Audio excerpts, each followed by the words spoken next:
Hello there. Welcome to tonight's episode of the Nocturnal Disney Podcast, Twilight Thoughts. My name's Bryce, your friendly host, and a heck of a Disney fan, if I do say so myself.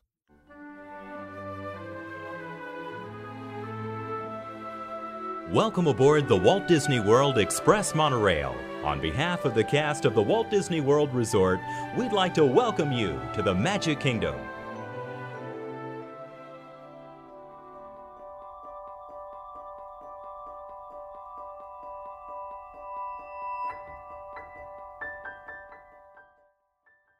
So when I started doing the Twilight Thoughts, the whole idea behind it was to be really quick, in, out, done, right?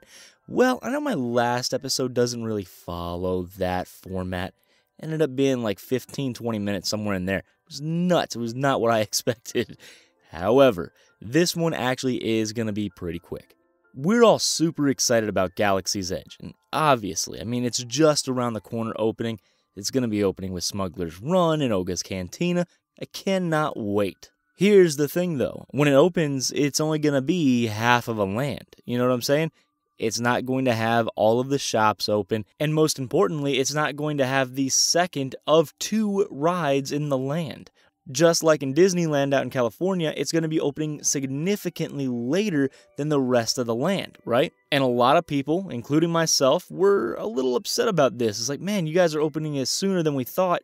Great, but it's not complete. Wouldn't you rather give us a complete lay of the land rather than just half of it? But, I understand what they're doing. It is nice, so here we are. And I hear you saying, okay, yeah, I get it. Why are you bringing it up now, though? Well, the reason I'm bringing it up now is because Disney just announced when it's going to open. It's going to open on December 5th.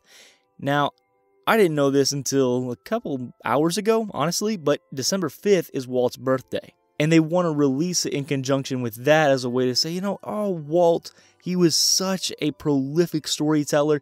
Look at the story that we've been able to put together with this, because it's supposed to be the single most immersive Disney attraction ever. And that's terribly exciting. I cannot wait. Matter of fact, let's go ahead and read the synopsis of what the ride is going to be right now. It says, guests will be recruited to join Rey and General Organa, Leia, at a secret base.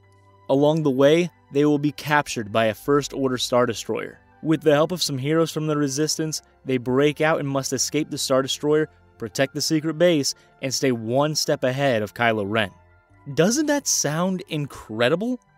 It is going to be crazy. A lot of people are really excited about this ride in particular because it's supposed to be a 22-minute overall experience, right? Now, I'll be honest, when I first heard of how long the ride was actually going to be, it made me a little worried because I was like, man, it's a dark ride. It might be really slow. It might be really plotting. It reminded me of Ellen's Universe of Energy. Now, everybody looks back on that ride with rose-colored glasses, but you gotta be honest, it wasn't the best. It was 45 minutes. It was a long ride. I know it's cliched to say this, but it was a great place to catch a nap. You know what I'm saying? I don't say that to just be like, oh man, look at Bryce and his hacky comedy. No. I say that because I would genuinely go in there occasionally and take a nap if I was super tired. Now, that being said, it didn't happen very often because I would much rather be doing something else, just about anything else, than riding Ellen's Universe of Energy. That aside, this does not sound at all like what Ellen's Universe of Energy was. And keep in mind, if you enjoyed Ellen's Universe of Energy, good. I'm happy you did. It's just my opinion of the ride. I really just didn't like it all that much. That's just me, though. But getting back to Star Wars Rise of the Resistance, I'm actually really excited about this now. I didn't feel like we had a whole lot to be excited for, just, hey, it's a new Star Wars ride coming. Cool, because we didn't know anything about it. But now, we're getting a little bit more story beats, right? We're seeing a little bit more from the ride. We're seeing concept art, and it is very exciting. I can't wait for this. I've completely done a 180 of whatever, I could take it or leave it, to being, let's go, this needs to open now. And like I said, it's going to be opening December 5th out here in Orlando. And you say, Bryce, you say out here in Orlando, that means it's a different date out in California, isn't it? I say yes. I'm sorry. But it's not too long. It's going to be opening January 17th. So my question to you is, are you excited? Because I know that I am, but I think the thing I want you to chime in on the most is, are you excited for a 22-minute attraction? Because 22 minutes out of your 8-hour day, it's significant. It is a big chunk of time, especially when you consider the fact that most rides are anywhere between 1 and 3 minutes. So at best, this is 7 times longer than most other rides in Disney World. It's crazy. It's very, very nuts. Well, guys, thank you so much for listening to tonight's episode of the Nocturnal Disney Podcast, Twilight Thoughts. I am really happy you joined me. Please let me know your thoughts on tonight's topics in the comment section down below. I would really appreciate it. I love hearing from you guys. If you want to talk to me on Twitter, you can do that too. Just tweet at Nocturnal Disney. If you want to talk to me on Facebook, that is also an option. Go ahead and just search the Nocturnal Disney Podcast and join our little group. The social media that I'm probably best with is going to be Instagram, but I cross-post to Facebook and to Twitter, so if you're on either one of those sites, you're probably going to see my postings. But if you do want to follow me on Instagram, I would greatly appreciate it. Just search the Nocturnal Disney Podcast, all separated by underscores.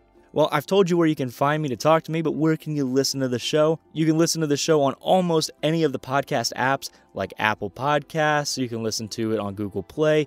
It's in the Google Play Store. It's on Stitcher. It's on Spotify, YouTube, and you can also find me on DigiFox Studios Network, foxplaybox.com. Guys, if you would like, favorite, and subscribe, I would greatly appreciate it. It does help us get up through the ranks so more people can find our show, and I'm trying to punch out more content. That was the whole idea behind Twilight Thoughts, so hopefully this is working for you. Guys, again, thank you so much for listening, and please hurry back,